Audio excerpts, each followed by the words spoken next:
ಹೆಣ್ಮಕ್ಳು ಹಿಂದೆ ಹೊರಗಡೆ ಬರ್ತಾ ಇರಲಿಲ್ಲ, ಬರೀ ಅಡುಗೆ ಮನೆಗೆ ಮಾತ್ರ ಸೀಮಿತವಾಗಿದ್ದರು. ಅತ್ತೆ ಮಾವ ಗಂಡ ಮೈದನ ಅವರ ಒಂದು ಸಂಕೋಲೆನಲ್ಲೇ ಜೀವನ ಮಾಡ್ಕೊಂಡು ಬಂದ್ಬಿಟ್ರು ಹಿಂದೆ. ಇವತ್ತು ನಮಗೇನಾರ ಒಂದು ಸರ್ಕಾರ ಮೀಸಲಾತಿ ಅಂತ ಕೊಡ್ತು, ಅವಾಗ ಸ್ವಲ್ಪ ರಾಜಕೀಯವಾಗಿ ಹೊರಗಡೆ ತಂದ್ರೂ ಅವಳಿಗೆ ನೂರಾರು ಕೆಟ್ಟ ನಿಂದನೆ ಮಾಡ್ತಾಯಿದ್ರು. ನಿಂದನೆ ಮಾಡೋರು ಕೆಟ್ಟ ಅವಳಿಗೆ ಒಂದು ಶೋಷಣೆಗೆ ಒಳಗಾಗ್ತಾಯಿದ್ಲು ನಮ್ಮ ಹೆಣ್ಮಗಳು. ಇವತ್ತು ಈ ಥರ ಆಲೆಬಾಯಿ ಜಯಂತಿ ಮಹೋತ್ಸವನ ಮಾಡಿ, ಆಲೆಬಾಯಿ ಹಿಂದೆ ಅವಳು ಚಿಕ್ಕ ವಯಸ್ಸಿನಲ್ಲಿ ಗಂಡ ತೀರೋಗಿದ್ದರೂ ಕೂಡ ದಿಟ್ಟತನದಿಂದ ಹೋರಾಟ ಮಾಡಿ ಸಮಾಜದ ಕೆಲಸವನ್ನು ಮಾಡಿ ಹೆಣ್ಮಕ್ಳಿಗೋಸ್ಕರ ನಾವು ಇದನ್ನ ಶಿಕ್ಷಣ ತರಬೇಕು, ಹೆಣ್ಮಕ್ಳಿಗೋಸ್ಕರ ನಾವು ಹೋರಾಟ ಮಾಡಿ ಒಂದು ಸಂಘಟನೆ ಮಾಡಬೇಕು, ಹೆಣ್ಮಕ್ಕಳನ್ನ ನಾವು ಉನ್ನತ ಮಟ್ಟದಲ್ಲಿ ನಾವು ಹೆಣ್ಣು ಗಂಡು ಎರಡು ಸಮಾನವಾಗಿರಬೇಕು ಅಂತ ಹೇಳಿ ನಮ್ಮನ್ನು ಒಂದು ಆಲೆಬಾಯಿಯವರು ಅವತ್ತಿನ ಕಾಲದಲ್ಲೇ ತೋರಿಸ್ಕೊಟ್ಟಿದ್ದಾರೆ.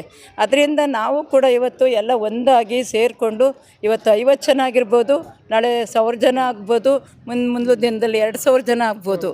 ಅದನ್ನು ನಾವು ಈಗ ಪ್ರಭಾವತಿ ಅಕ್ಕ ಹೇಳ್ದಂಗೆ ನಾವು ಫಸ್ಟು ನಾಯಕರಾಗಬೇಕಂದ್ರೆ ನಮ್ಮನ್ನು ನಾವು ಪ್ರೀತಿಸ್ಕೋಬೇಕು. ನಾವು ಪ್ರೀತಿಸ್ಕೊಂಡು ಜನನ ಪ್ರೀತಿಸ್ಕೊಂಡು ಅವ್ರನ್ನಲ್ಲಿ ನಮ್ಮಲ್ಲಿ ಏನಿದೆ ಅವ್ರ ಮಂದಟ್ಟು ಮಾಡಿ ಹೊರಗಡೆ ಬಂದಾಗ ಅವ್ರಿಗೆ ವಿಚಾರಗಳು ಗೊತ್ತಾಯ್ತವೆ. ಈ ಒಂದು ದಿವಸ ಆಲೆಬಾಯಿ ಜಯಂತಿ ಮಾಡಿದ್ರೆ ಸಾಲದು. ನಮ್ಮಲ್ಲಿ ಆ ಗುಣಗಳು ಏನು, ಅವಳಲ್ಲಿ ಒಂದು ರಾಜಮಾತೆ ಅಂದ್ಬಿಟ್ಟು ಒಂದು ಒಳ್ಳೆ ಗುಣಗಳಿದ್ದು, ಆ ಗುಣಗಳು ನಮ್ಮಲ್ಲಿ ಅಳವಡಿಸ್ಕೋಬೇಕು ನಾವು ಫಸ್ಟು. ಆಮೇಲೆ ಅದನ್ನು ಮುಂದಿನ ಪೀಳಿಗೆಗೆ ತೊಗೊಂಡೋಗ್ಬೇಕು. ಅದನ್ನು ಮುಂದಿನ ಪೀಳಿಗೆಗೆ ತೊಗೊಂಡೋದಾಗ ಮುಂದಿನ ದಿನಗಳಲ್ಲಿ ಈಗ ನಾವು ಕನಕ ಜಯಂತರು ಅವರು ಇವರು, ಈಗ ಅಂಬೇಡ್ಕರ್ ಒಂದು ಸಂವಿಧಾನ ಬರೆದ್ರು. ಆ ಸಂವಿಧಾನನ ಇವತ್ತು ಸಂವಿಧಾನ ನಡೀತಾ ಇದೆ. ಇವತ್ತು ರಾಜಕೀಯ ಆಗಲಿ ಪ್ರತಿಯೊಂದೇ ಆಗಲಿ ನಡೀತಾ ಇದೆ. ಅದೇ ರೀತಿ ಇವತ್ತು ನಮ್ಮ ಆಲೆಬಾಯಿ ರಾಜಮಾತೆ ಒಂದು ಇದನ್ನು ಬರೆದಿಟ್ಟೋಗಿದ್ದಾರೆ. ಹೆಣ್ಮಕ್ಳಿಗೆ ಶಕ್ತಿ ತುಂಬಬೇಕು, ಜಿಲ್ಲೆಗೆ ಹೋಗಬೇಕು, ತಾಲೂಕು ಹೋಗಬೇಕು, ಸಂಘಟನೆ ಮಾಡಬೇಕು, ಹೆಣ್ಮಕ್ಳು ವಿದ್ಯಾವಂತರಾಗಬೇಕು, ಶಕ್ತಿವಂತರಾಗಬೇಕು, ಅವ್ರಿಗೊಂದು ವೇದಿಕೆ ಸಿಗಬೇಕು. ಅವ್ರಿಗೆ ವೇದಿಕೆಗಳಿಲ್ಲ. ವೇದಿಕೆ ಸಿಕ್ಕಿದಾಗ ಅವಳು ಅವತ್ತು ಅಬಲೆ ಅಂತಿದ್ರು, ಇವತ್ತು ಅಬಲೆ ಎಲ್ಲ ಸಬಲೆ ಆಗಿದ್ದಾರೆ. ಅದರಿಂದ ಇವತ್ತು 100 ಜನ ಕಟ್ಟ ಶಕ್ತಿ ಇದೆ. ಇವತ್ತು ದೇಶ ಆಳಂತ ಇಂದಿರಾ ಗಾಂಧಿಯರೆಲ್ಲ ದೇಶ ಆಳಿದ್ದಾರೆ. ಇವತ್ತು ಆ ಶಕ್ತಿನ ಯಾರಲ್ಲಿ ಹಣೆ ಬರ ಇರ್ತದೋ ಆ ಇದರಲ್ಲಿ ಆಲೆಬಾಯಿ ಈ ಥರ ಶಕ್ತಿಯಾಗಿ ಮುಂದೆ ಬರಬೇಕು ಅನ್ನೋದೇ ನಮ್ಮ ಆಸೆ. ಅದನ್ನು ಮುಂದಿನ ದಿನಗಳಲ್ಲಿ ಹೆಚ್ಚಿನ ರೀತಿ ಬೆಳೆಸ್ಕೊಂಡು ಉಳಿಸ್ಕೊಂಡು ಹೋಗಬೇಕು ಅನ್ನೋದೇ ನಮ್ಮ ಆಸೆ ಆಗದೆ. ಅದನ್ನು ಎಸ್ಪೆಷಲಿ ನಮ್ಮ ಸಮಾಜದಲ್ಲಿ ಯಾವುದೇ ಹೆಣ್ಮಕ್ಳು ಹಿಂಗೆ ಯಾವುದೋ ಒಂದು ಲೀಡರ್ ಆಗೋದು, ಒಂದು ಅಧ್ಯಕ್ಷ ಸ್ಥಾನವಾಗೋದು ವಹಿಸ್ಕೊಂಡಿದ್ದು ಭಾಳ ಕಡಿಮೆ. ನೀವು ಮೇಡಮ್ ಅವರು ಅಧ್ಯಕ್ಷ ವಹಿಸಿದಾಗ ನಿಮ್ಗೆ ಏನು ಅನಿಸ್ತು? ನಾನು ನಿಭಾಯಿಸಬಲ್ಲೆ ಅಂತ ಅನಿಸುತ್ತಾ ನಿಮಗೆ?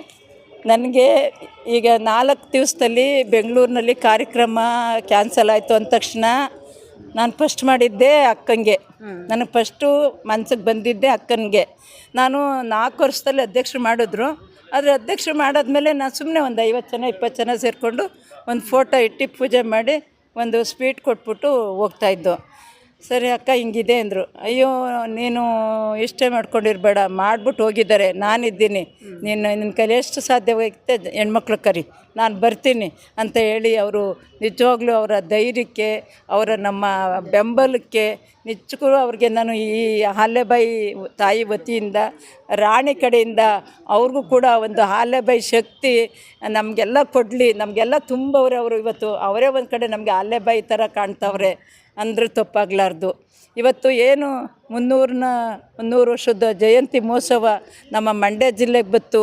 ನಾವು ಅದ್ದೂರಿಯಾಗಿ ಸ್ವಾಗತ ಮಾಡಿಕೊಂಡು ಇದೆಲ್ಲ ನಮ್ಮನ್ನ ಪುಣ್ಯ ಅಂತ ಹೇಳಿದ್ರು ತಪ್ಪಾಗಲಾರ್ದು.